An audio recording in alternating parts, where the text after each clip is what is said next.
Can long development cycles hurt games and kill excitement? Let's talk about it.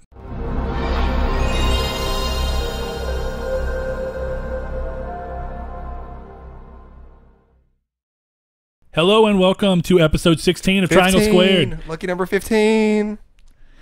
Saul's back. I'm back. Lucky number 16. If you couldn't tell. Hold on, what's the new saying, Saul? Is it lucky number still? No, it's always lucky number. Lucky number 16. Okay, but we just started that with when we got to the teens. We started that with the teens.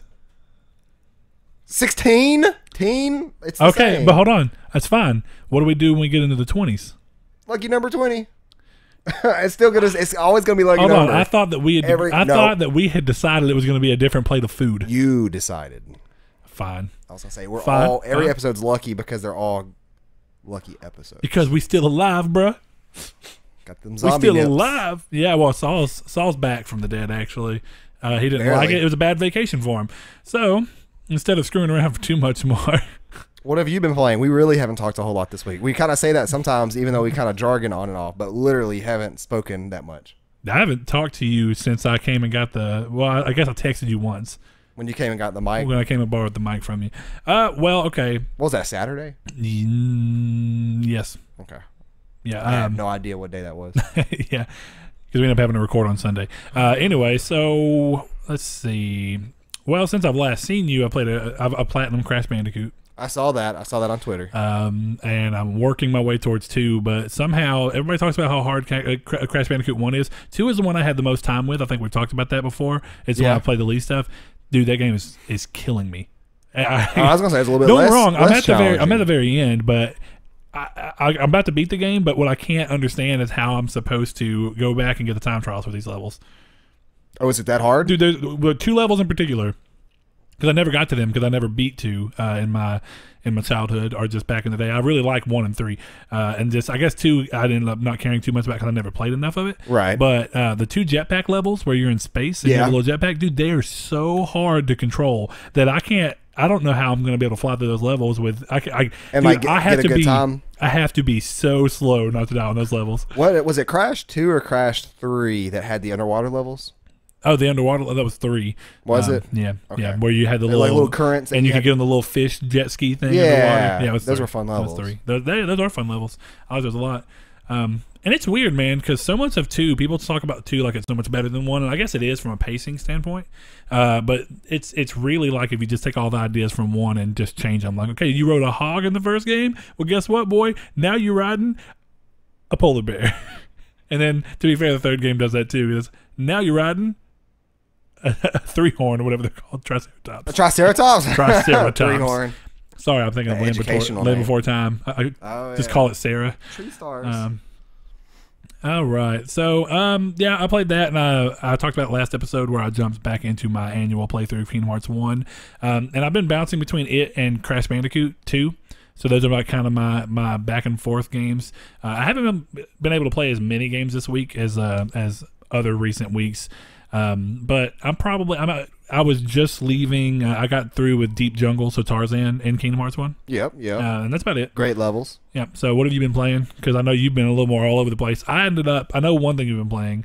I have skipped over 12 for the time being. My pre-order's still there, but I'm not picking it up probably until next week. I get paid, and then I have the money, but I was like, I'm just starting Kingdom Hearts. Too many games. And I don't really need to buy it because I haven't even beat the Surge. You have it.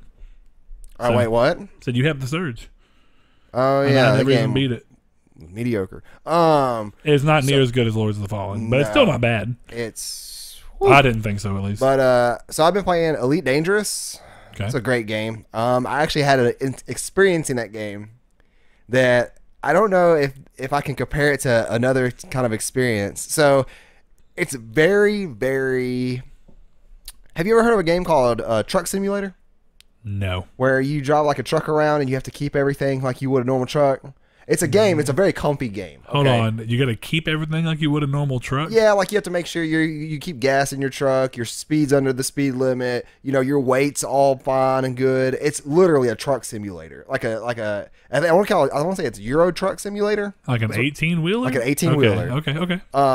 And you got your little radio and stuff. So Elite Dangerous is the same. Elite Dangerous is very, very simulation heavy for what you would think a spaceship game would be. Well, it's great. No Man's Sky was kind of like that, but from a more survival aspect. But you had so many things. It's like, okay, you got to refuel your suit, you got to refuel this, you got to have enough energy in your weapons, you got to have all this stuff. It's kind of like that, but it feels more realistic to me. So I ran into this experience. I picked up a cargo mission, so I got all my cargo space on my ship full. Did not know that would weigh you down, which means that your fuel would run out between jumps quicker.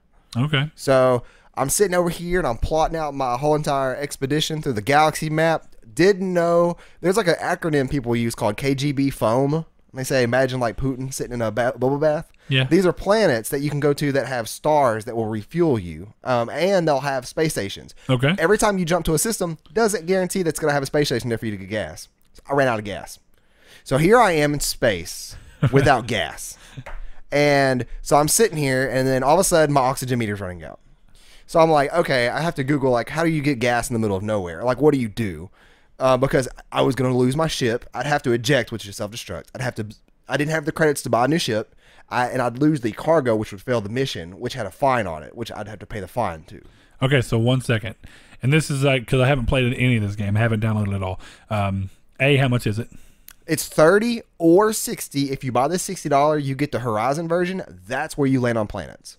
You can't walk on planets. You'll land in an exploration vehicle and drive around. Weird. Yeah. Okay, secondary. I got the $30 one. What happens if you die? Is there permadeath? Or, because you said your oxygen meter was running low. No, if you die, what happens is that Does it basically your reload ship something? blows up, and then you have to pay your insurance on your ship. If you can't buy that, then you have to have a new ship. Well, I'm saying, but you said your oxygen meter was running low. So can your character die, or is it just your ship blowing up? I'm pretty sure it's just your ship blowing up, because I didn't let that happen. Because what I did was I Googled, what do you do when there's no gas? Okay. Come across this little community called Fuel Rats. Okay. Somebody literally jumped online, added me on PS4, flew out to my location, and gave me fuel to get me out of there. He pulled up in his ship, and he's like, all right. He's like, can you go to your right-hand terminal? And I was like, sure. And he's like, see all those things over there, all these modules? Turn all those off, because those are all consuming power right now. And he's like, that's what you don't want to do. He's like, so turn all this off. And then he gave me fuel. And then he had me open up the galaxy map, and he showed me how to use it, basically, and how to plot, how to get gas and stuff. It's fantastic. I'm not going to count the game out, but it sounds like it's too much for me. No, it's in great. This particular time. It's great. It's the perfect game to sit there and listen to a podcast to while you fly around, and then all of a sudden, you may get attacked and you have to engage in some combat, which is something No Man's Sky didn't have that I wish it did. It did have combat, to be fair. Ship combat? Yes, it did. From random NPCs in space? Yes. Did you never get? You did not play that game as near as long as you said you did. No, I did. I do remember what you're talking about now, though. There was you're pirates. Flying out. Yeah. And dude, they were pretty hard. No, this ain't like that. Do you remember No Man's Sky? Like when they're like, you could join factions that never happened? That's in this game. Where you're flying, and I mean like a conflict zone, like attack. Like where you're flying through, and then all of a sudden you see a high conflict zone, and you're like, should I avoid it? No. Then there's like 15, 20 enemy ships that are there fighting each other, and then they're like, oh, there's this new guy. Let's kill him too. But yeah, I do remember No Man's Sky, like where you're flying out every now and then. If you accidentally set off some Sentinels, which are Sentinels that can. Oh no, not even that, because these are just space pirates. No, I know. I'm saying that you can accidentally shoot the Sentinels instead of the Sentinels, whatever they're called, instead of the space pirates, and then you got them against you plus space pirates, because that happened to me. I never saw the space pirates were always when I was out of orbit, and you don't see Sentinels out of orbit. I either shot from when I played. I don't remember. I either shot like the space station in No Man's Sky.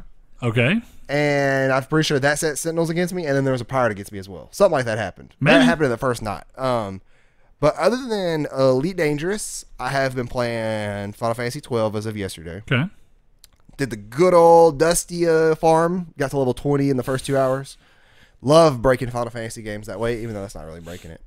Just a fun little farm you could do. If you do start, let me know. I'll let you know how to do it. It's pretty easy. Okay. If you're interested in grinding for a couple hours to get to level 20. The cool thing is grinding for a couple of hours in a game that's already like 100 hours. Yeah. Well, the cool thing about the Final Fantasy 12 is that you do this when it's only Vaughn in the party, and then you get all your other party members and then the level you are. So you start off OP. pretty much for early game. You're starting off. Man, this in is what I'm areas- doing in Kingdom Hearts right now because I'm playing in proud mode, like I was telling Yeah. you. So I'm late game 12, you might want to be kind of higher up there. Yeah. Some of them. Same in judges. Kingdom I'm not Hearts. gonna spoil anything because, the game just came out and people haven't played it yet.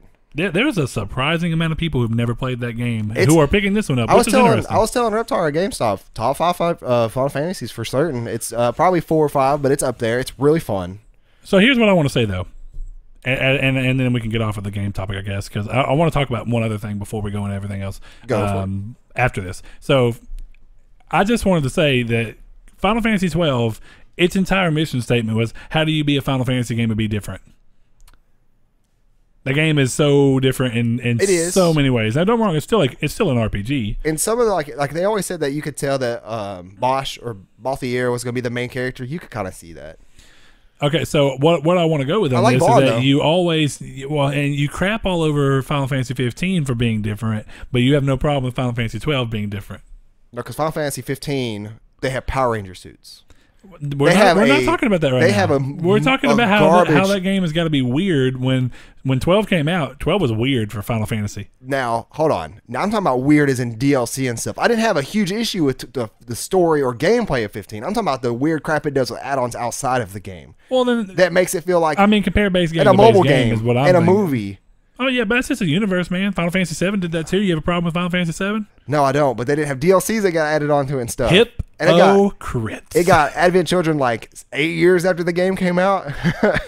Or a lot longer than that, actually. It might have been a decade. It was like 2006 or something like that. Oh, yeah, so almost a decade. Because 7 came out in 97 or 98.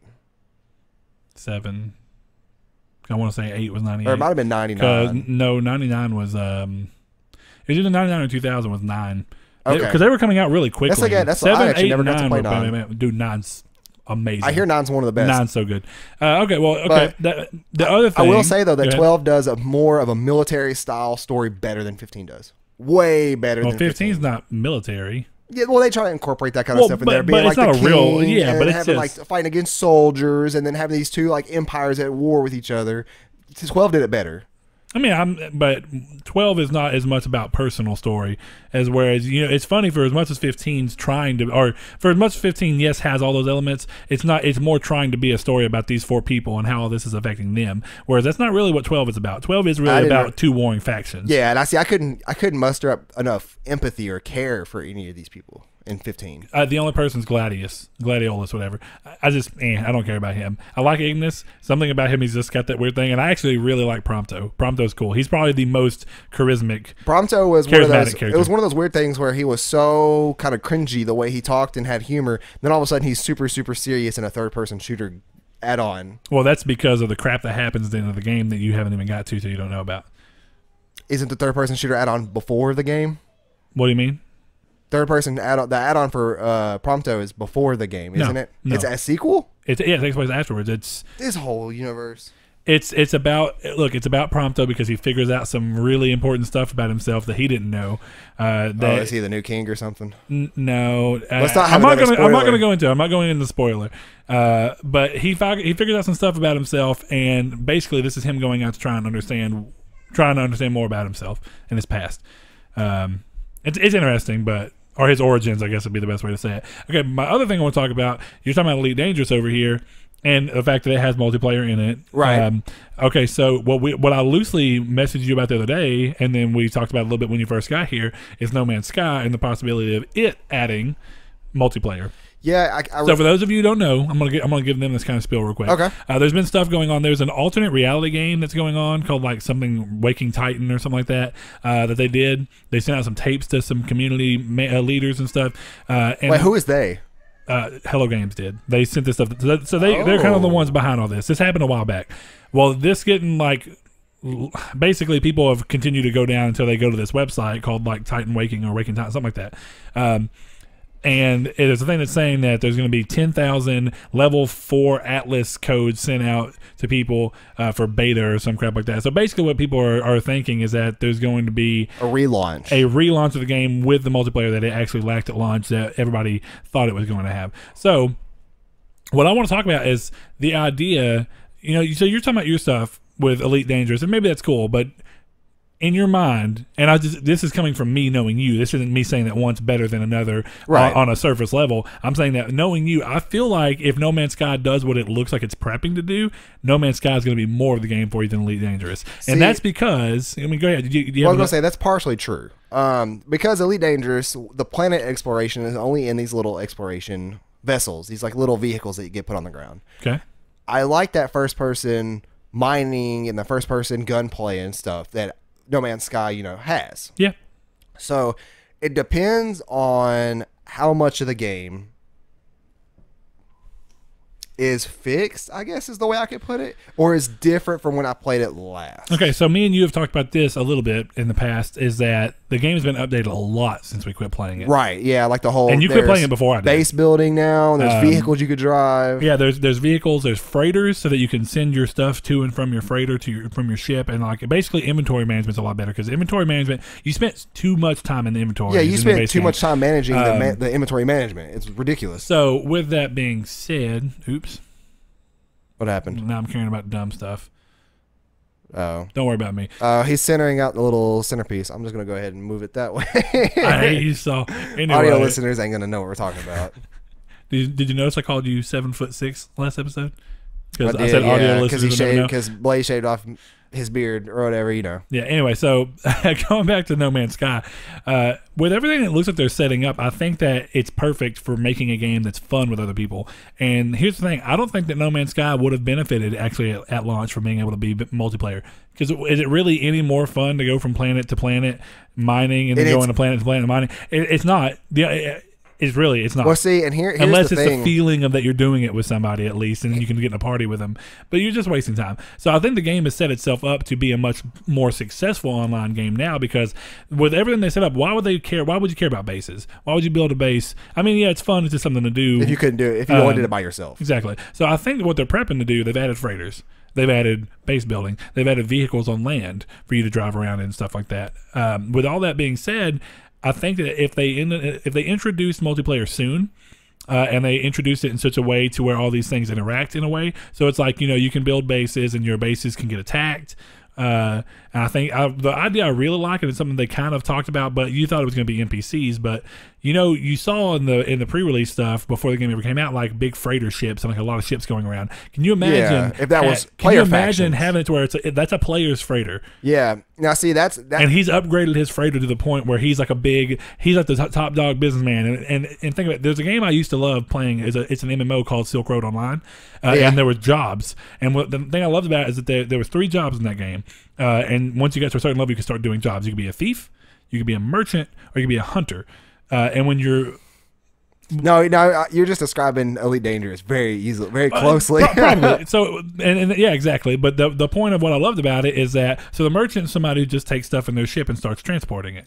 A courier. Exactly. In Elite Dangerous. Okay, exactly. And then the thief is just the person who pirate. goes and they make their money by being able to successfully steal from a merchant. Right. Okay. So, and then what the point of the hunter is, the bounty hunter. The merchant hires hunters to protect them on their routes. Oh, okay. So that's a little different. So that was the triangle. So that every job had a direct. So you're saying if No Man's Sky had this, it'd be it'd be more think successful. about it. You get to a point where you're just afraid you're the big guy. Okay, I'm gonna be the merchant. I'm gonna get this stuff, and that's how I'm gonna make a lot of money. I'm gonna get a bunch of credits by delivering this stuff from one area to the next.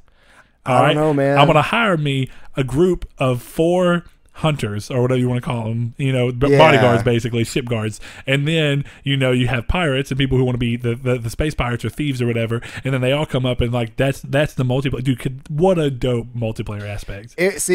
I love that idea. It could be that like that Elite Dangerous, you could already kind of do that almost to a T.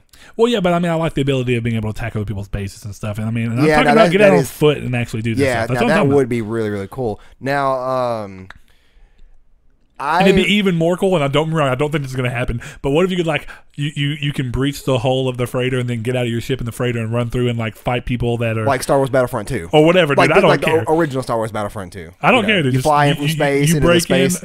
Call of Duty Infinite Warfare whenever you're doing ship things. Yeah. You get in, and then once you're in there, you just start killing the people who are trying, or whatever. Yeah. I just think that idea is cool, even if it's that like freighters have robots on them and they're all NPC controlled. I just like the idea. And my whole thing is with multiplayer is, and I said it to you when you texted me about it, is that as long as there is a way to party up or matchmake or Well, I feel like there'd have find to be. people. I feel like Because there'd have to be, yeah. if it relies on the old multiplayer model it had of Which is asynchronous, which is way different. which is finding people online and stuff, I don't think there's going to be a huge player base. Because I think so many people are going to be burnt by it that they're not going to go. And that, Steam. Bigger question is, you saying it's going to be a big player base. Is it not more telling to you that they're saying they're going to send out 10,000 invites? That's got to be relatively People exclusive. may not accept those invites. Hold on. But these are the 10,000 invites or whatever are only for people who have done this alternate reality game. You have to go through that and fill out this form and do some other crap to even get the invite. It doesn't just go to random. May not. Hold on, but it doesn't go to random people. So obviously, the people who are doing this are people who care. But do they know they're doing it for No Man's Sky, or do they think they're doing it for something else? No, they know the stuff came from Hello Games, and it's tied in with No Man's Sky. Because I remember, wasn't this like a riddle they sent out before the game launched too? No. This was something. I remember seeing this is a something Reddit they sent out a couple post. months ago. Some tapes of some weird stuff, and it was like alternate reality. So it was, I don't know. We're spending a lot of time on this. Yeah, so I'm sorry about that. if it does come back, I just love the idea. If it and blows No back Man's up, Sky deserves, in my opinion, I think the No Man's Sky and Hello Games, I think that they deserve this redemption chance. But if they don't do it now, and if they don't get it right, then they deserve all of what they've got, because they've had all this time to work on it, and they're making the game better for the people playing it. And I can't even if this doesn't end up being what we want it to be, I can't necessarily knock them for that. But if they go and try and release some form of multiplayer and it just falls flat because they didn't support it the right way, then I mean if they announced, it's for the players to determine whether it was good or bad. But. Yeah, and if they announced a player model similar to this, where multiplayer, job classes, factions, base attacks, PvP, and then they announced a $30 price drop, then yeah, or a $30 price point, then yeah, I'd pick it up again. I could see 40. Personally, I'd have to. If it was 40, I wouldn't buy it again on the launch of that patch or whatever. And it also depends if they're going to try to sell this as an expansion or not. Because if they do, that's an automatic no for me. I'm not buying the game and then an expansion. I don't think they would. I mean, anything's possible. But if they announce this is a free update, this is the stuff we promised that we left out, and then here it is, and I could pick the game up for $30, and if it really works well and there's no glitches and stuff like the original game or no crashing like in the original game, then I'll pay $40 for it. Okay. But it would have to drop by the wayside when Destiny 2 comes out. That's for certain. Well, I mean, but yeah, that's his priority on your side. Right. I got you. Yeah. I mean, I understand. But yeah, I'd probably pick it up again. Okay. Maybe. Well, we spent enough time doing this. Possibly. So, in case Skeptical. you are joining us for the first time, this is Triangle Squared. How many minutes is this into this episode? 20 minutes. I didn't put a timer, so a while. Yeah. Okay. So this is Triangle Squared, a PlayStation-centric podcast. I'm your host, Brett Beck, and alongside me, your other host, Mr. Saul Bridges, back from the dead. I'm back. Hashtag zombie. If this is your second episode, I'm the actual host. The last guy, he was gratefully filling in for us and did a great job. Yeah, but if you did tune in for the first time last episode, and you're like, I also loved our pacifist fighting game I did. That was what a great idea. But if you tuned in last episode for the first time and you're like, hey, I like that dude on stage left, then I'm sorry, but he was temporary. Or stage right. Stage right. It'd be stage right. Anyway, so we post to YouTube every Monday at 10 a.m. Central Time, Pacific. Noon Central. There we go. Noon Central, 10 a.m. Because we're in Central. Pacific Pacific time. Spaghetti. All right. And then we post to audio services for audio only format to podcast services such as Google Play, Music, SoundCloud, iTunes, and a bunch of other ones that it automatically goes to that I just don't know the name of. So hey, audio listeners, if you like our random gibberish and babbling, then share us with your friends, or like the video, or leave us a review. Let us know how we're doing. But to get into what we actually do with this show, since we've spent so much time, I want to fly through some of this stuff. We've been doing the drop first. I'm gonna flip around. I'm gonna take the old news. Yeah, news. I'm gonna hit the it, drop it's not is that pretty crazy. short. Yeah, and I think our topic for this episode is kind of short too. So I think we'll be able to get. I think that banter in the first of the episode is actually going to play for a pretty good time. Good time advantage. All right. So the first thing up is that for the people who have been waiting on a PS4 Pro, because I know a lot of people have been waiting for a special edition, Sony are finally releasing a special edition PS4 Pro, slated to launch alongside the game on September 6th. The Destiny 2 PS4 Pro bundle has a Glacier White Pro, matching DualShock 4, and Destiny 2 for $449, and that's in North America. I'm sure the bundle exists probably elsewhere, but can't confirm that. So next up is that PS4 update 4.72 is now out. This is just weeks after the 4.71 update came out. The update weighs in at around 300 megabytes, and the patch notes state that it is just for system performance, just like the last one, so no new notable features.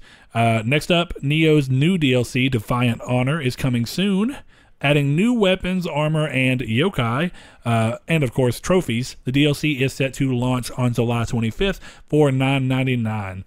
That's pretty interesting. The game's has had very good legs. Yeah, in comparison it was a good what game I thought it would be. up until a specific point for me as well. Yeah, I mean, really I enjoyed that game. All right, so next up, PSVR title Brookhaven Experiment, and this is that one that's kind of like, I don't want to say zombies, but like, you know, the little things running around at you and you just shoot them. It's kind of it's a smaller experience, but the game is receiving PSVR aim controller support finally. The feature was added in the game's latest update 1.03, so it's there now. If you've quit playing it for any reason, want to come back to it, and you have the aim controller, try it out, see how it works. PS4 console exclusive Ni no Kuni 2 Revenant Kingdom has been delayed. This is not that surprising. I was more surprised when they gave us a release date at E3 than I am we at just this. got a release date for that game. Yeah, so the game has been delayed. Originally announced to release November 10th during E3, Bandai Namco announced this week that the game will now release January 19th of 2018. So not significant. I was looking forward to that game so much. But hey, I mean, maybe it comes out at a good time. Perfect, comfy Christmas game. Oh, well. It'll still be winter, I guess. It won't be with food and Christmas trees. All right. Next up, Gran Turismo Sport finally has a release date. They talked about this at E3, saying it was coming 2017. Yeah, finally. So, good to see. So after numerous delays, the racing sim is set to release on October 17th in North America, and just a day later in Europe on the 18th. Let's see. Next up, a few indie games have received release dates in this last week, and some of these I just did because these are games I saw and that I really liked. One of them in particular, I think we talked to you about that me and Blaze saw at PSX last year. So first game up though is Sundered, the new Metroidvania by the team behind Jotun. Has you play as Esh or Eshe or Esh, something like that. Starting July 28th.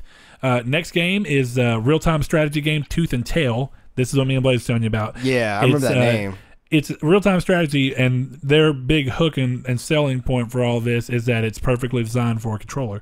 And it was. I mean, playing it, dude, real-time strategy does not always sell too well on consoles. They're kind of hard to play. But this one's designed in such a way that it feels really comfortable on a controller. And you don't find yourself wanting to grab a keyboard to play it. Yeah, because that's typically how I play it for So that game comes to PS4 on September 12th. Nidhogg 2 makes its way to PS4 on August 15th.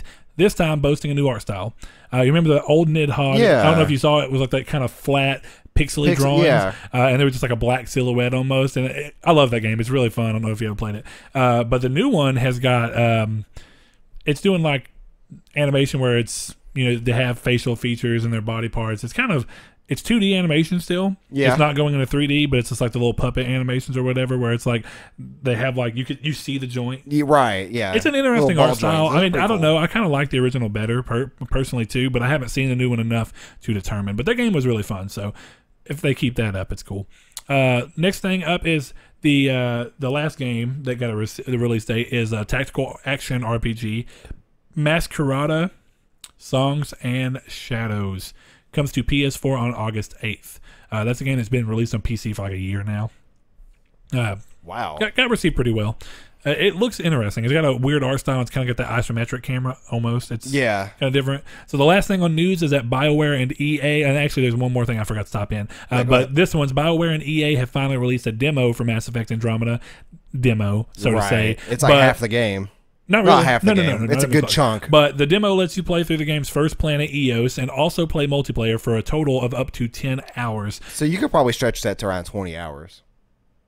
I think it's both. I think you have the game for 10 hours. Okay. And you just play the game for 10 hours. Okay. So, but the interesting part of this, which I really like as a feature of just trying to, and it helps people pull it. If somebody plays the demo and decides they like the game, if you buy the game, all the progress you made in the trial period carries over to the final game.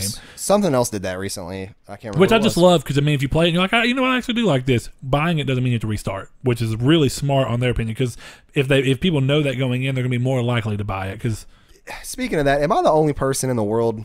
And I know anybody who ever says that, it's automatic. The answer is no. Yeah. I'll often restart RPGs early on after I've learned a certain progression, and then to do better on my actual playthrough. Do you do that? No. I do that with almost every Souls game I play.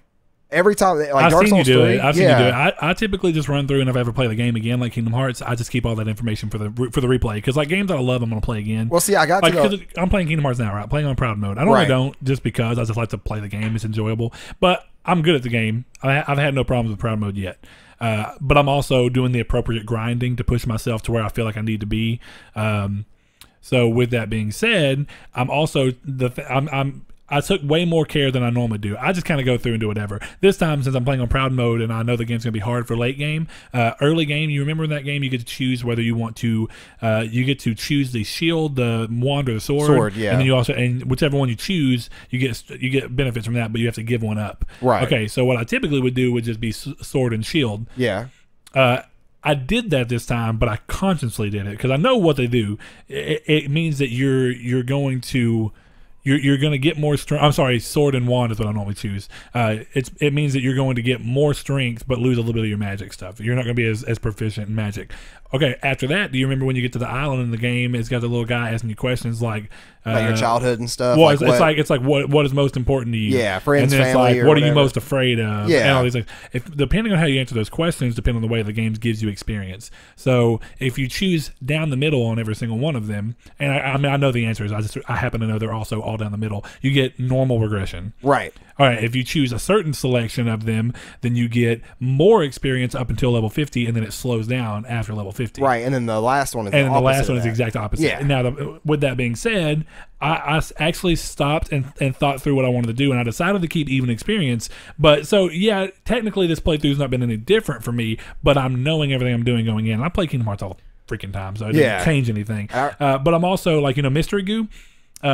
Ultima. I've gotten 2 Mystery Goo already in this playthrough because I'm paying more attention. And how many do you need for the Ultima? Is it 10? 5. 5. Okay. And I'm thinking of like Oriacalcum or something. And part of me almost wonders if and I don't know. I don't care to look it up. If proud mode changes drop rates. I don't know. That's good. That's a good point. Are we started Breath of the Wild? Because of like that, I got to the last boss. Dude, I so hard debated selling my Switch because I haven't touched it in months. I love Breath of the Wild. I got to the last boss, and I have the Master Sword and everything, and I felt under-leveled. Turns out I wasn't upgrading any of my armor from fairy fountains and stuff. Oh, yeah. So I didn't know anything. I didn't know that existed. I've replayed it. Totally different experience. It's amazing. There's stuff there's weapons I've never picked up. There's like a Korok leaf you can do to like get on a boat and just like spin your little leaf around and go. Dude, I didn't do that in the first one. I never saw that. I did all of that, and I still think that game's not mediocre, but I think that game is overhyped. Unless it's new game syndrome, even though I've played it for like 2 months now. It's in my top 5 Zeldas. It's great. Zelda's. I mean, it's fine. Oh yeah, not games. No, dude, Link to the Past. I had this conversation on Twitter with someone the other day. Link to the Past and A Link Between Worlds are right there. Majora's Mask being my favorite, and then I love Majora's Mask, but it's like second. Well, we turned into a Nintendo podcast real quick. Hopping off of that, you go ahead and go through the drop. Yeah. Okay, so not too many games in there. We have 99 Vitas with a D, not a T. We got PS4, PS3, and PS Vita digital is all cross-buy. So you're going to get it for just about every system you could potentially own. This Sony. Game is cool. VR game. It Archangel. Looks cool. Yeah. Archangel. Archangel. Damn it. You're messing me up, PSVR game. We got Children of the Zodiacs, a PS4 digital title. Conga Master, a PS4 digital title for Friday. We got Fallen Legion, Flames of Rebellion, a PS Vita digital. Art looks pretty cool in that game. It looks awesome, doesn't it? I want to see what that game is. Ooh, especially that. Why is it on here twice? Fallen Legion Sins of the Empire, which is a PS4 digital title. So I'm assuming it's kind of like same game, Tales of a Different Coin. I'm cool with that. I would like that. I like it. Fire Emblem games do that, and they're pretty cool. Orcs Must Die Unchained, PS4 digital. We got Robot Riot Hyper Edition, PS4 digital. Super Hot and Super Hot VR respectively, for PS4 and PSVR. What I think is Both more out weird is it looks Wednesday. like they're separate titles instead of just being Super Hot with VR support. Yeah, so you have to buy the you have VR to version. buy. That's interesting. And then the last game on the list is Yonder, the Cloudcatcher Chronicles PS4 digital title. Interesting list this week. Nothing too. I like the art on that game too. That Yonder game. I do. It's very pretty. It reminds me of The Witness, Kinda. and Rhyme, which are both very great very games. colorful. Super Hot is always a cool, or Super Shot. Was it Super Hot? Super Hot. Super Hot. Yeah. Yeah. Super Hot. I forgot they say that in the game. And then Fallen Legion looks pretty cool too. Fallen Legion. I want to look into that game more. I'm definitely into To that. be fair though, I'd probably buy Super Hot on computer since it's like $8 on Steam. I wonder how much it's going to be on PS4. That's a good 20, I feel. Did you see Dan's Twitter post about like the digital version is $10 more expensive than the GameStop version in the UK? That's nuts. It is nuts. Oh man, I can't. There is no ridiculous. No like logic behind that unless it's deals like contracts and stuff that Yeah. vendors have made, like GameStop has made with Sony and stuff. Okay, well, before we hop into the main topic, it's something I always keep trying to do at this point, but I always forget. I want to do reader mail. So I tweeted out earlier, kind of on short notice, that we were recording today instead of tomorrow because this is Friday. We normally record on Saturdays. You know what's funny? What? My man Loki, who gives us this reader mail, Yeah. he's a postman Yeah. giving us mail. Yeah. Yeah. Is that funny to It's you? funny to me. I love you, RJ Loki. My boy is giving us mail even in his off time. He's married. I know. I'm just saying. We sent his cup off to him. It looked really good. I did the front side Yeah, I with the saw triangle those- I square, saw and those the back was messages. with. Yeah, you saw it. the narwhal. Yeah, it looked good. So anyway, his question, and he actually had two technically, and I just kind of lumped them together. So first thing he wanted to see is, are all the remakes for PlayStation worth it? I enjoy the idea that I can go back and play them, but I also want new games.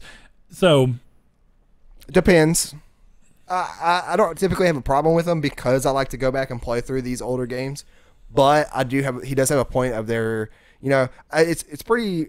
It depends on how it's done. If it's handed out to like Blue Point, for example, perfect. You know, it takes time from a company who's doing these on purpose. Exactly. So not from another outside company. That's the exact point I was going to make. Yeah. Is that the only I think that if it, say for some reason Sony didn't have a bunch of new games coming out and definitely a bunch of new IP specifically, they're doing both. I think that it would be an issue if all they were doing were these games, and this was supposed to fill in for their first party. Well, but the fact that they have all these new games coming, and that this isn't even being developed by somebody who it would take a time away from, this is going out to people who specialize. And I wonder, in this. like, okay, Final Fantasy 12 is not a good example because it's actually new content, and there's a couple. and that was Zodiac. legitimately Square doing it. Yeah. So, but I wonder how the process is for 1080p remasters. I wonder if it's a very quick process and trophy support. It's different for remasters too, because I mean, but he's specifically talking about remakes, and in this vein, Now, we're remakes- talking Crash Bandicoot, Final Fantasy 7. yeah, Crash Bandicoot, Final Fantasy 7, Ratchet and Clank was a remake, even though it was technically a reimagining too, but it was a remake. I consider that a whole new game, to be fair. Yeah, Just I mean, like a I can reboot. too, but I mean, but it still was a remake, and that's Right. even what they worded it. They just happened to also make a Because couple of changes. We'll see. In a remake implies it's made from a base of something else, and it really is a new whole game. Well, I mean, then that makes Crash a new whole game. No, because that's made off a base of like of the game. Like if you go play Ratchet, it's not the same as Ratchet 1. So, But mostly it is. It's the same world, same story. They just took a little different creative freedoms because it's a more established character now. yeah, I guess I could see that then. You know what I mean? Because is there different mechanics and stuff in the game Yeah. too? And, Okay, and realistically, the same it's kind of could like a be- half and half. Yeah, because it is. Crash is for me is a complete ground up remake. And I don't really necessarily. I guess reboots and remakes are pretty much the same thing. Now that I think about it. No, I mean reboots are when you change up because like God of War is technically a reboot and a sequel, a resequel. Wait, what God of War? The new one. Oh, okay. It's because it's called God of War first of all, and if you think about it, it's the people are calling it a soft reboot. Yeah, because it's kind of like a it is a re-entry sequel. to the series. It is a sequel. It does pay attention and take heed from the events of the previous 3 games or previous 7 games, whatever you want to say. Or is it 7? 6. It's 6. Yeah, you're right. 1, Well, 2, 7. 3, You're Chains of Olympus. forgetting about the Neo Geo game, or not the Neo Geo. I'm sorry. What's the little Nokia phone? I can't remember what it's called. I was like, do you consider that? Because there's an Oblivion one too. Yeah, I know. No, they're bad. So I don't know. I mean, I think that it's fine because of the way they're being handled. Square handling their own internally makes sense to me because of the type of games they are. with them being RPGs, and they're doing the same thing that Insomniac did. They're taking liberties with these remakes, right? Whereas something like Vicarious Visions doing Crash and Bluepoint doing Shadow, they're taking a game and more or less trying to basically copy the game while updating things that make sense to update. Right, so, and see, and these are companies, Now, Vicarious makes games. I mean, they're not just remakes. That's not their thing. Because I know Bluepoint pretty much is. Yeah, no, Bluepoint is a remaster. I mean, I don't mean to insult them by that. No, that's not insult. That's what they do. Yeah, that's their their specialty. And they do it better than pretty much anybody. Yeah. And so I don't, it doesn't crowd the market up. I do wish that this generation had more original games. Well, but I feel like Sony's delivering that. You know what I mean? I mean, are they though? Like, Horizon, Days Gone, The Order. I know, but that's 3 games. Maybe I'd say 10 total original games over the course of this whole generation. I thought there'd be we're more. only 3.5, 4 years in. I mean, that's all the Xbox, or not the Xbox, the original PS2 and Xbox cycle was though. I mean, they were 5 years, but yeah. Well, yeah, but well, actually, I don't like these 2007. So the PS2 cycle was 7 years. I don't like these decade-long cycles. Yeah. Stop. I mean, I don't know. I think there's been enough new games because I mean we've seen other new games. We're just not thinking about them. I mean, we have Gravity Rush as a new IP, even though it came through Vita. It's still a new IP and something that's moved forward. I mean, there's plenty. I mean, you got Bloodborne, that's a new IP. Right. You got Neo, that's a new IP. Kind of. You got The Last of Us, and I mean that was a new IP, but it was, I almost want to say, cross-generational new IP because it happened so close to the PS4, and then the remaster happened so close. So I mean, Sony has always fostered original IP more so than I would say anyone else, which is good because Nintendo really likes to fall back on their particular. Hey, here's what we have. We're going to release Zelda, Mario, Animal Crossing. I mean, for the most part, it's very rare, and it's getting better. But Microsoft had a big issue about doing, about IP. They really prefer the same 3. They really prefer the sequel, which is actually, when you think about it, it's compared to Nintendo and Microsoft, are almost the same business model of that same 3 or 4 IPs. Just you can tell which one has the better quality. Yeah, I mean that's true. I would agree. Yeah. So, but I mean that's that. Anything else you want to add to that? No, I think that they're pretty much my definitive answer. I like the fact that that you can go back and play these games because there is, I guess it's the substitute for backwards compatibility because there is no real backwards compatibility. I also think it's about keeping I think it's also about playing the games the way you remember them. And don't get me wrong, that doesn't take away because I could still go play Shadow now and love it. Yeah, look grainy though. But it's just, I don't know. I think that there's something. I think it's recapturing the magic you felt for the first game. Right. I mean, and time will tell because I mean, for as good as Crash Bandicoot looked until I played it, I didn't know. Like even when I saw the trailer and I was like, whoa, back at PSX, and then I immediately go to play it, I was like, this feels right. Now, this is also a small slice of the game when I played the demo there, but I was like, this feels right. And now that I've played the whole game, dude, it feels right. It recaptures the magic the original had. It's been more than a decade since I've played 12. It's been right at probably 12 years, actually, I think. Because I was around 14. Well, considering the game came out in 2006, can't be 12 years. Game came out in 2005 or 6, one of the two. Okay, yeah. Well, yeah, I was a freshman in high school when that game came out. And that game, I don't know if the remaster, like the visuals are really, really good. They're way better. Because I don't remember. I was going to say, I don't remember what. Way better. I mean, the original looked good on PS2. And I think that's the good thing about it is that you don't go into them like, oh, wow, like, this is a striking difference for me at least. Because I'm like, this is how I remember this game. It just looks pretty. Yeah. And I guarantee if I go back and look at gameplay footage now, I'm like, ugh. Yeah, so his other question was, what drove you guys into wanting and doing a PlayStation podcast? So I think this one's interesting because, in particular, this is something, I have a little girl, Kyrie, and she is 2 years old.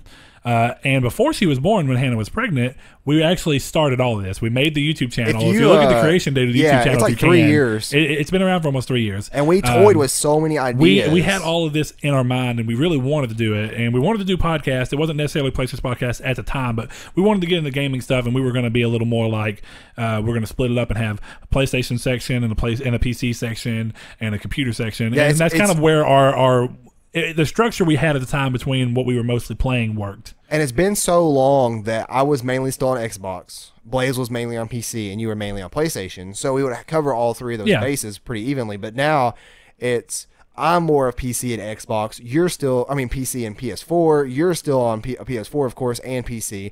And then we have Blaze, who's he straddles the line, man. Super Meat Boy. That's all he plays. He plays very, very different games. I mean, it's weird. He plays a lot of games, but he hardly finishes games. But the games he really loves, like Super Meat Boy, he just crushes right through them. Speaking of which, I saw somebody do a speed run for that game. boy, were them people talented. Yeah. It was in that game's hard. SGDQ or whatever it's called. But okay, so in terms of what drove us, I mean, when the idea started coming back around and things calmed down from Kyrie getting a little bit older and being a parent not being so rough on me, and kind of getting used to things to where we feel like we could be able to actually start doing this since we never got around to doing it. It kind of came from that we started talking about like podcast seems like the easiest thing to do, and a little bit of it was an opportunity, I guess, that when we were going into it. And we started talking about what we wanted to do. The podcast that we watch as a PlayStation podcast is actually kind of ending. And for everyone knows, it's PS I Love You XOXO. It's a great. I love that podcast. I still go back and watch reruns or like older episodes. I guess the opportunity came from that was kind of where I liked to be able to just. It was like steeping yourself in PlayStation. You know what I mean?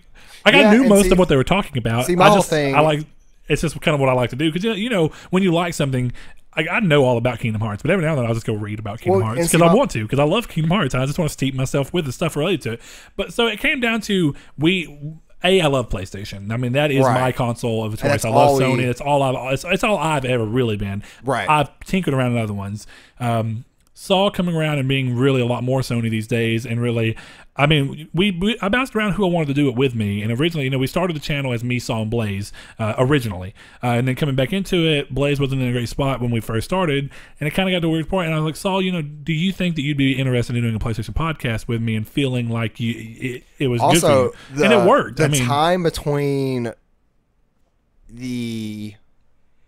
don't want to call it like a pitch, but the time it took us to we talked about it one weekend, we were doing it the next. Oh yeah, no, it was very it got off the ground quick. And a lot of people, they're going to compare us or say like, oh, y'all started this because of PS I Love You.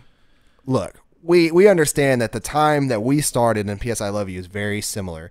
But here's the thing is that one of the driving forces to motivate both me and Brett, we talked about this, is that we saw that the community was torn, and it was kind of like, you know, we wanted to do this not because we wanted to become internet famous, because we wanted to be a part of a fun community of sorts. And what's better than that is to have a community that is ours, that is a community because they like us for our personalities and for our gaming preferences and stuff. And that's what this is. That's what this has always been. And it doesn't keep me from being part of other communities. There's nothing that stops that. But yeah, I mean, I definitely like that. And, you know, and it's so weird because when you're doing something like this, it doesn't, people talk about it all the time. It's like, oh, well, you know, some people were like, oh, y'all got like however many followers, you got however many subscribers. It's like, yeah, but you know, I mean, realistically, the numbers don't matter. Right, it's just the experiences that we've had with less than 10 people that actually constantly reply to us on Twitter or tweet at us. It's like an extended online like group, because I don't have any form of social media except Twitter. Here's the thing. For anybody who goes out of their way to message us or follow us on Twitter and interact with us, that is like, all that is to me is that, yes, it's this community. Even though we haven't named it or really established it, because it's in its infancy, so it's its own thing. It's starting the little squares or something. Yeah, whatever. But you know, my thing is that the people who take their time out, I mean, I genuinely see them. It's funny because I mean, as this thing has gone on, I don't think of RJ Loki as a fan and a listener. Yeah, I think of him as a friend, and I talk to him enough that I feel like I'm just bouncing. And exactly, and Dan, that's somebody who we've recently started talking to, but he's a really nice guy, and he's Square XO. That's everybody over there at Square XO is great. They're really cool. Podcast is, and that's what it's like the UK equivalent of us, and they started right before we did. And for them to have so many followers is a great testament to how like their personalities. They're great. Yeah, they're definitely really nice people. And Dan, do you want to bring it into shot if we can? I mean, I did last week, but there's no. Oh, I wasn't here last week. I was dead. Here, so you get to hold it. I already did. This is fake news.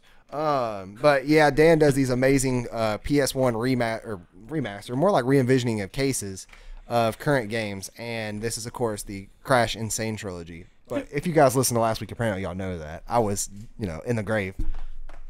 I keep stabbing on my mic cord. Is okay, making sure I'm still recording over there. But that's really it. I mean, we wanted to have a community that, you know, that it was picking up a dream that we had left off. Anyway, you know what I mean? It was something we always had an idea for. Yeah. It was just it was an opportune time because it was a community was in shambles, and we were like, hey, like maybe these people would like to be friends with us, you know, and enjoy our content. Yeah, because I'm not going to say. I mean, obviously, yes, we started it because we wanted to. That's the number one thing. We right, we want to do that, but we also just saw an opportunity of like, you know what?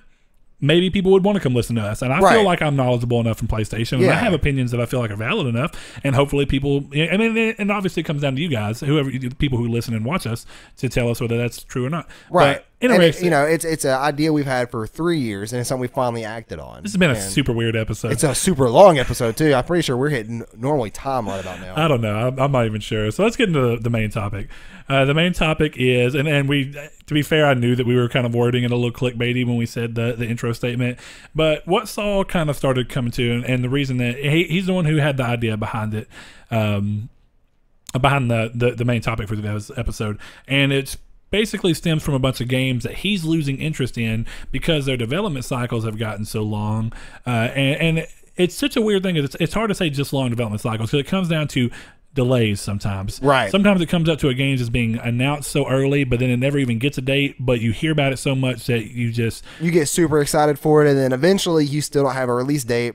And like a Detroit is my prime example when I thought of this, is that we've seen so much from the game, but I can only get so excited for it but before they either start showing me too much and I gotta go black on it because I hate seeing too much of it, like either games or movies.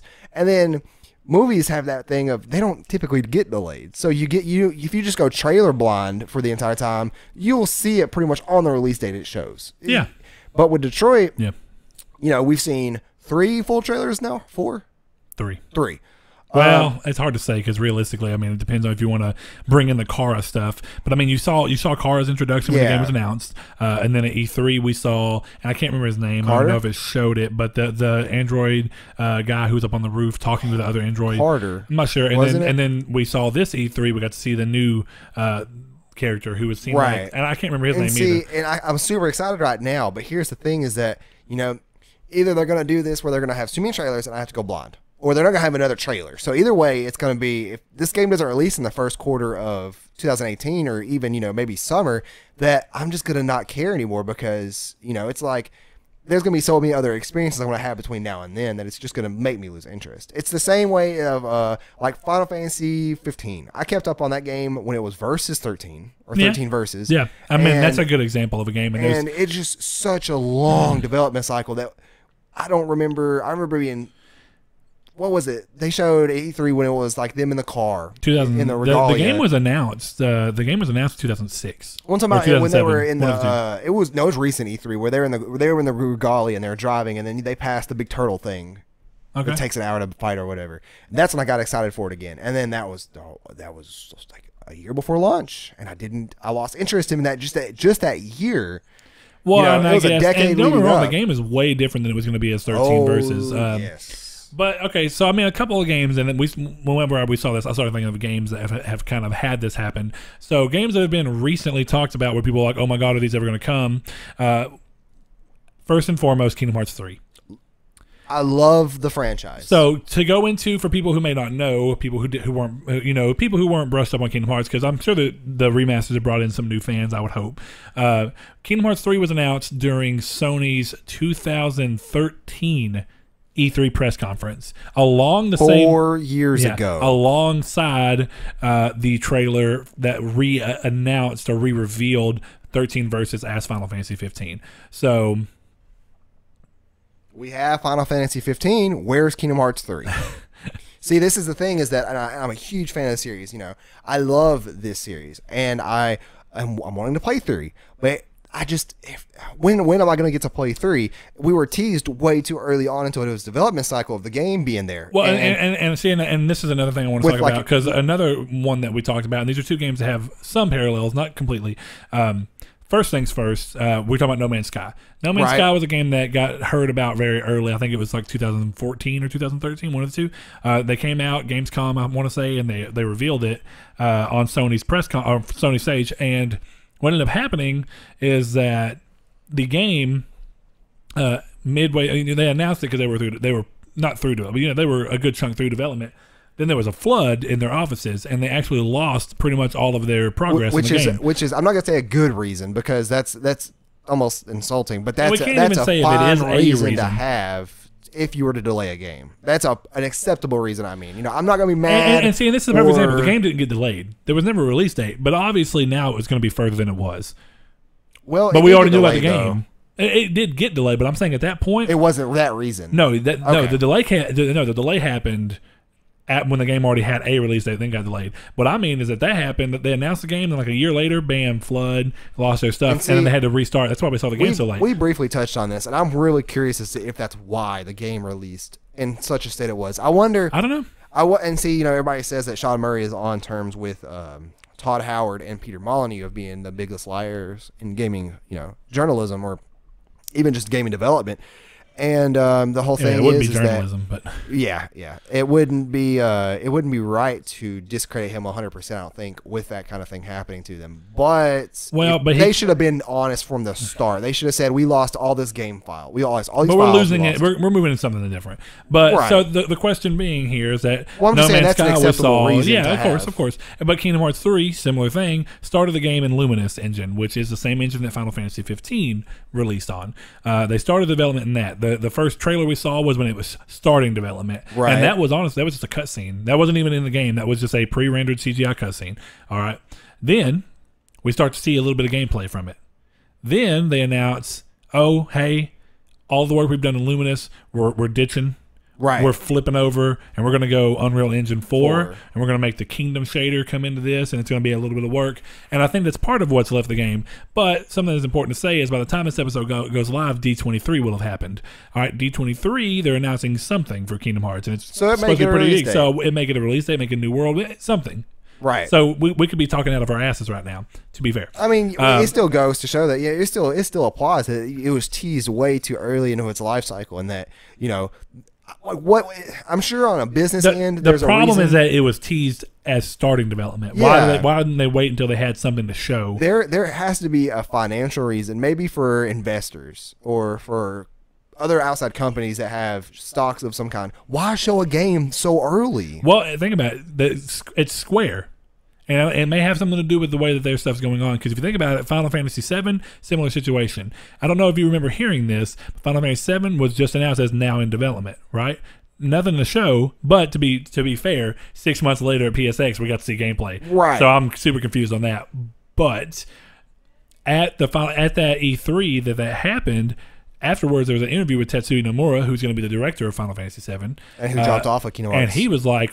3, right? He dropped off of 15. 15, that's right. And he let, I can't remember the guy's name, take over. But anyway, with that being said, the interview was that he didn't know. That was his way of finding out that he was going to be the director. He said they loosely talked about, hey, would you be interested in it? And then he was like, yeah, sure. And then, bam, video All of a happens, sudden, and he's the director for Final Fantasy VII. So my point being is that all these things they're weird, and I'm not, your question that you're asking is, does it kill excitement for a game? Right. For me, no. And even when I play the game, it's weird. I'm very good at controlling my hype, as people want to call it. Obviously, I'm not. I'm very good at controlling expectations. That's why I am good at that. No Man's Sky was not a letdown to me because it's honestly what I kept thinking it was. Is crazy. I knew to me. that it's bad to say, but I knew what they were saying was too much. Well, but yeah, and before it released, you were very reserved about the game. Yeah, I was very surprised you were picking it up on launch, and you were the one out of all of us in the friend group to like it as much as you did. Yeah, I know. It was a flip flop completely. But see, for me, it's just that. But I liked it for what it was, and the same thing is like, and I talk about it.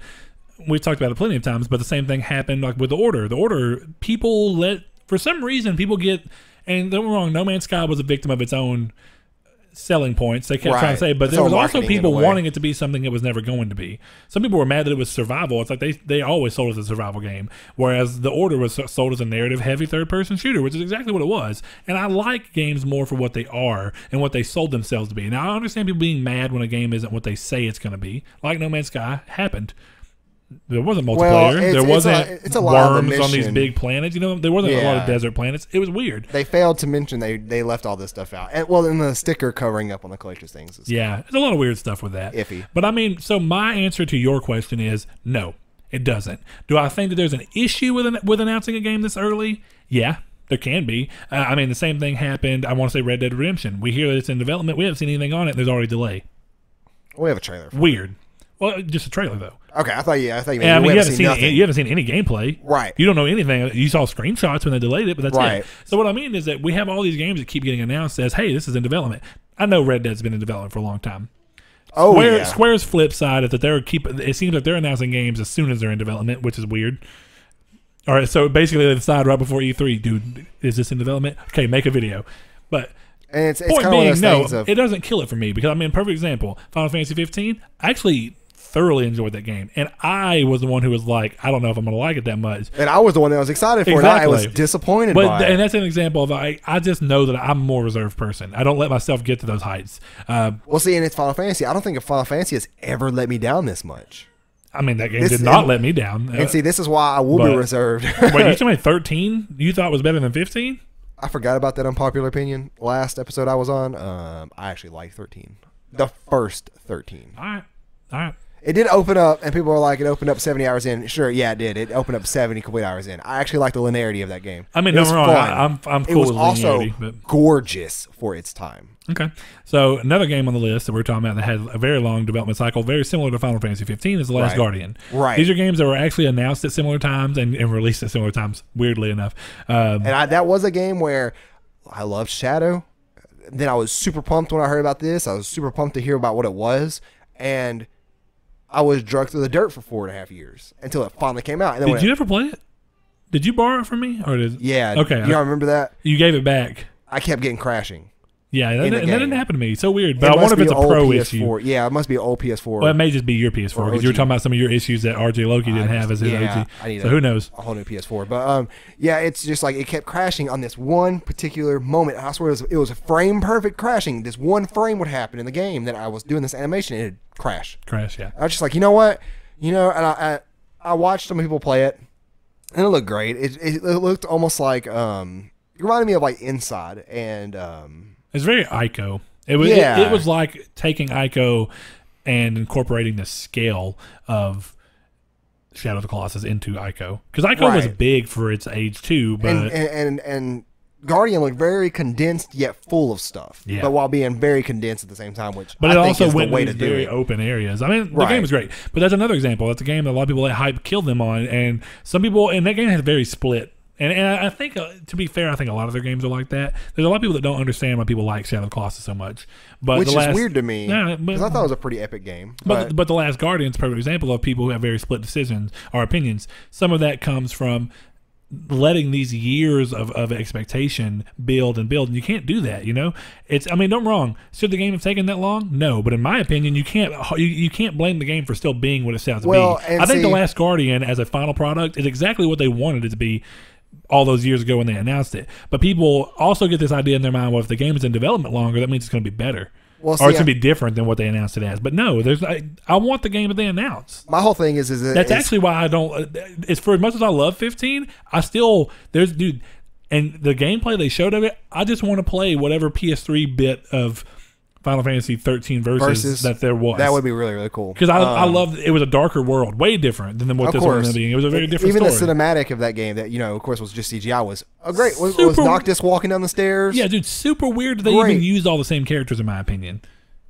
They did change something, though. They made Gladiolus a little older. Was that what it was? I couldn't remember. I thought it was something involving Noctis' dad, too. Or Noctis' dad was young initially. Or younger. Okay. You got to see him as young. He had black hair slicked back. Did you just spoil that Gladiolus' is dad? Huh? No, I was just kidding. I said, did you spoil that Gladiolus is his dad? Oh.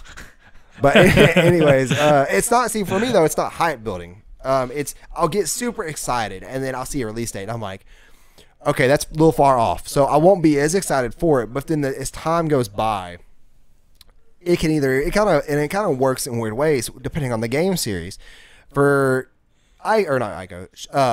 I keep wanting to call it Shadow too. The Last Guardian. I loved Shadow so much, but it wasn't like a franchise of games like Halo or Final Fantasy. No, because they're different. Pokemon or something that I knew that I was not going to let me down, and Halo did. But it got to a certain point in its development of like where, oh yeah, I actually forgot this thing existed. And when that moment clicks in my mind, it's like, I went this long without thinking about it, and I've been playing all these other games, and then I look in what games are coming out in the same kind of time frame, and I'm like, and these games are coming out too. Am I even going to play this game now? And I think Last Guardian came out at a good time. There wasn't much else besides Final Fantasy that came out. Yeah, I was going to say, and what was it, November? Yeah.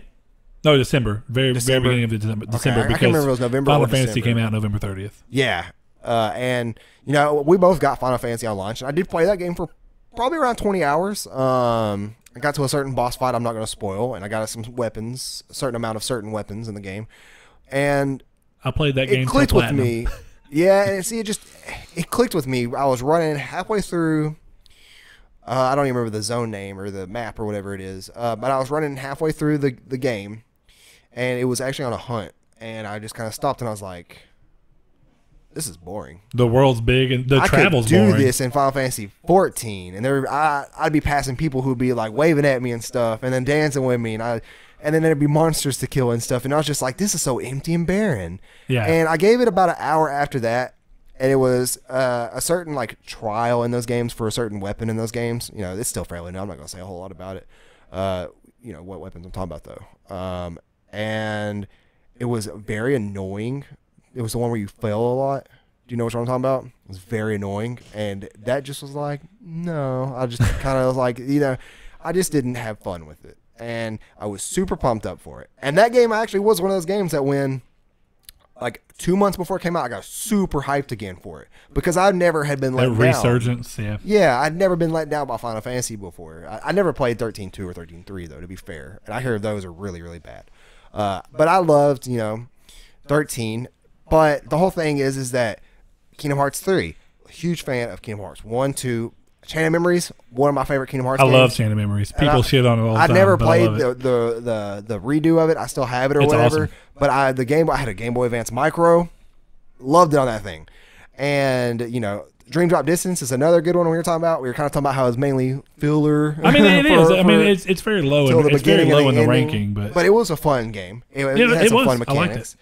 But, you know, I just can't be excited for Kingdom Hearts because as of this recording, we don't have a release date for it. And it's like, I can't look forward to quelling something. my excitement because they haven't shown so much that that's where I'm fine with it. Well, see, I can't They're look doing forward to 'cause something. perfect I don't know example. when I get to do it. We probably need to get through this relatively soon. But perfect example is what we were talking about before. This is Death Stranding is a perfect example of a game that has been announced. We know it exists, and it's not going to be out from point of announcement to the point of release. It's going to be 4 years.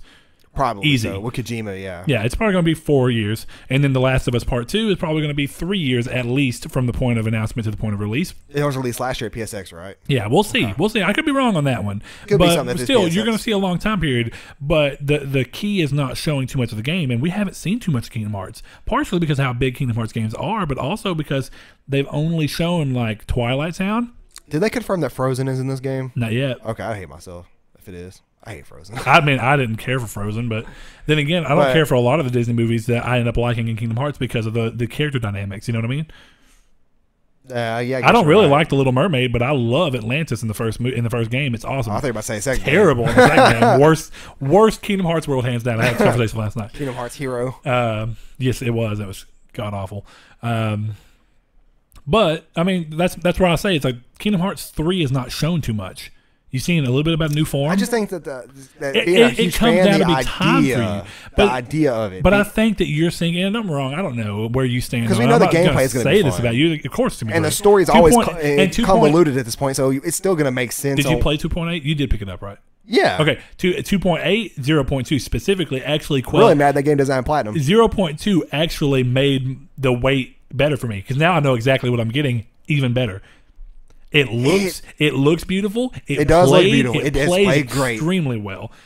Honestly, dude, I would play Kingdom Hearts 3 looking and feeling just like that. But if you've seen Kingdom Hearts 3 screenshots, it looks better. Better, yeah. And see, the thing is that I want to get excited for it. It's just like, but can I? Because I just I mean, don't know if you can, when you can't, but, I'm going you to play know. it. And that's the whole thing. Like, you know, I had to like actually, somebody brought this up on NeoGaf like 6 months ago about, and I want to say it was The Last Guardian that they were talking about. It was a little bit longer than 6 months ago. Last Guardian I keep was about thinking 6 it's months fairly ago. on. No, well, no, it was like 2 months before that game came out. Okay. So I keep thinking it's fairly on in the year. But And they were asking, like, does the delay of this game and the development process of this game, does it kill how you feel about it and stuff? And there was a good debate in there about evenly of yes and no's of, yeah, it took too long to come out and now I've moved on to other games, or yeah, I couldn't get excited for it with as long as I've been waiting. And I kind of there's good arguments there, but those are also games that took almost a decade in development. Yeah, and that's not a typical problem. You're not going to see Kingdom Hearts 3 being in like development Destiny for a decade. moved up like 3 days from release. I played a vacation around that game, and they're like, we're going to give it to them this week. Yeah. So but that's what I mean is that, those are games that, and the examples are just so different. That's a game that had 10 years in development, just like Final Fantasy 13 Versus / soon 15. to be Kingdom Hearts 3. No, Kingdom Hearts 3, I'm telling you, man, I guarantee that game releases at the latest. How long has that game been in development for? Like 5 years now? We're halfway there. 4 years. 4 years. We're almost but there. I'm telling you, I guarantee you see a release date for that game. The latest, late 2018. The latest. See, people are saying 2020. People are saying that and Death Stranding are 2020. You know why though? Some of that people were talking, and no, there's just no way. Have you seen? The last thing? You remember the trailer they released right before E3 for Kingdom Hearts 3, and it had the part where it showed Xemnas talking to the to chess Sora plane and all that stuff. No, wait, this is new. Yeah, you're right. Had a lot of combat in it. That game is way too polished. The combat is way too finalized. It looks way too good. That was the trailer before they were flying through the air. That was because they were flying through the air in this newest trailer, where it started off with Sora flying down, like free falling.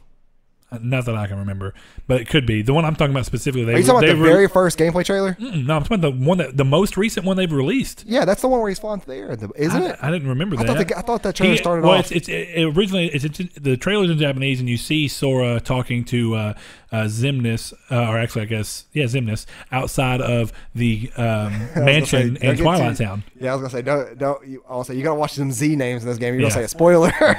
But you know my point. So, yeah. I guess what I'm saying is that, dude, think about it. If the game comes out next year, it's 5 years. A 5-year development is not that weird for a game. It's just the fact that for you, it seems like it's just the fact that they talked about it from the beginning of development. But 5 years development is not that weird for a game. Definitely because this is the first next-gen Kingdom Hearts that there's been. Really think about it.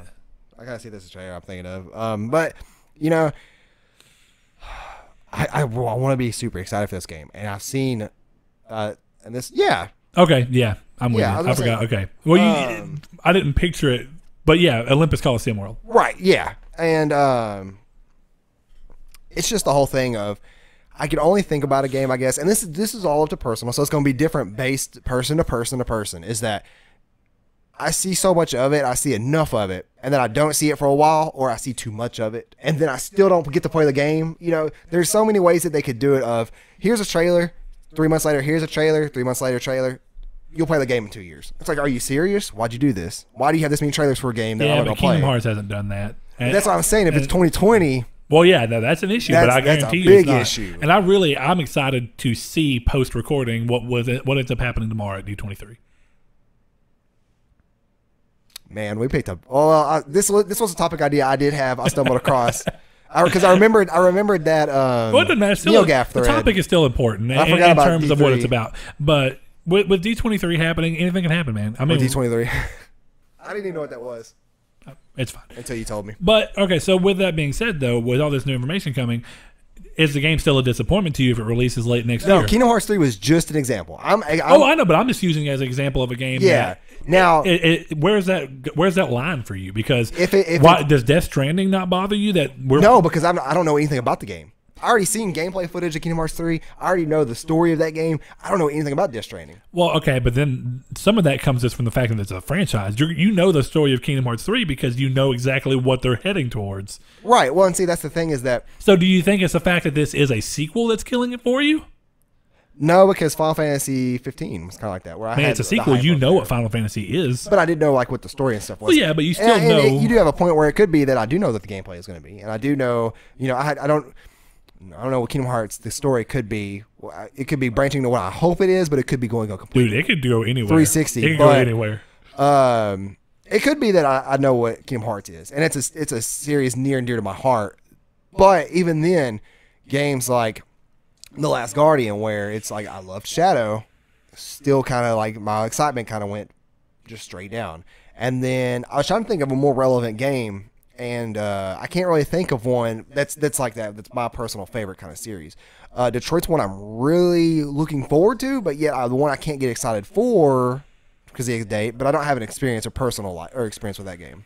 Yeah, I got Kingdom you. Hearts though, where love franchise, Final Fantasy, love franchise. And then Have you played any of the Quantic Dream games? You didn't play. I still haven't played Beyond or Heavy Rain, right? Heavy Rain, or yeah. if you want to go further back, Indigo Prophecy. I did play Indigo Prophecy. Okay. The bathroom scene was weird in that game. The game is The very bathroom odd. scene is very disturbing to me. Bathroom scene in every one of their games is weird.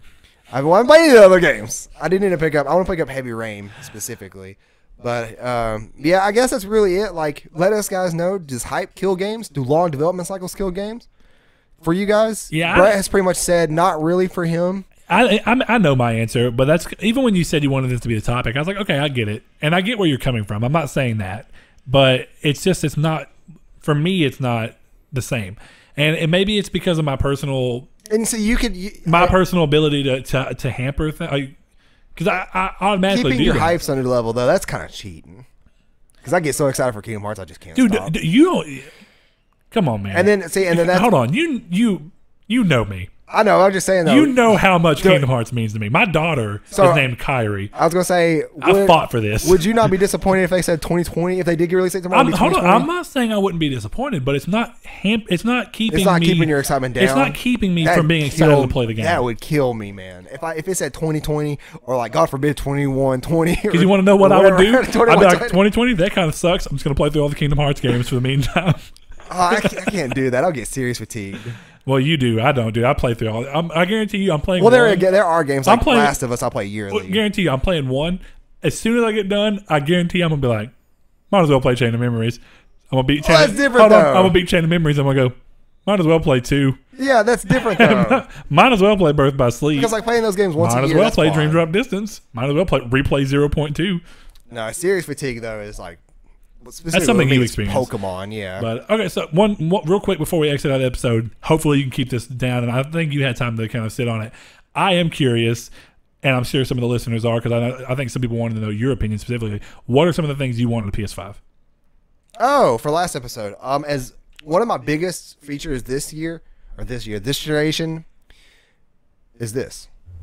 The fact, and I'm holding up my phone for audio listeners, is the fact that I have the PlayStation app on my phone. Mm-hmm. And you can just, bam, download stuff. I was sitting in bed last night playing Breath of the Wild. Destiny Beta 2 or Destiny 2 Beta was like, hey, do all this. Downloaded the best Destiny Beta on my PS4 from my phone. Yeah.